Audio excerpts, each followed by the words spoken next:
মন না মানলেও বাস্তবে হতে হয়েছে আলাদা।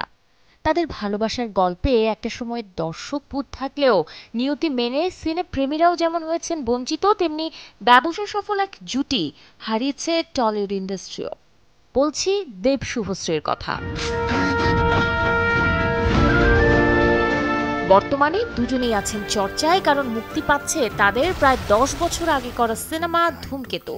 বেশ পুরনো হলেও এই ছবির কারণেই প্রচারের স্বার্থে দর্শক আবারও একসাথে দেখছে দেব শুভশ্রীকে। এটাই যেন ধূমকেতুর পরিচালক প্রযোজকের সার্থকতা।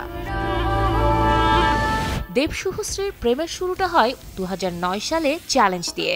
সিনেমা যেমন সুপারহিট, তেমনি দুজনের প্রেমটাও সেখান থেকেই হয়েছিল জমে ক্ষীর, যার রেশ ধরে কখনো দেব গেয়েছেন পরাণ যায় জলিয়ারে, কখনো শুভশ্রীর প্রেমে হয়েছেন রোমিও, কখনো বা শুভশ্রী নিজেই বুধ খোকাবাবু কিংবা খোকা 420-এ।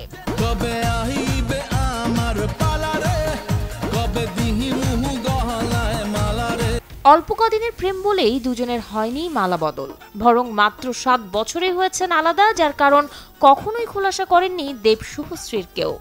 যে পরিচালকের সিনেমার সেটে এক হয়েছিলেন দুজনে 2018-তে, সেই রাজ চক্রবর্তীকেই বিয়ে করে বর্তমানে 2 সন্তানের জননী শুভশ্রী। আর দেব আছেন রুক্মিণীর সাথে সুন্দর সম্পর্কে। দেবের সাথে ছবি অবশ্যই করব, যদি আমার চরিত্র পছন্দ হয়, আমার স্ক্রিপ্টটা যদি পছন্দ হয়, কেন করব না। যদিও বা রূপালী রিলে একসাথে হাজির হওয়াটা দেব শুভশ্রী দুজনেই রেখেছেন ধোঁয়াশায়, তবুও একটা প্রেম, একটু আবেগ আর ভালোবাসায় জড়ানো সুন্দর জুটি হিসেবে একসাথেই টলিগঞ্জের ইতিহাসে যুগে যুগেই থাকবেন দেব অধিকারী ও শুভশ্রী গাঙ্গুলি। শাহরিন জেবিন, চ্যানেল 24।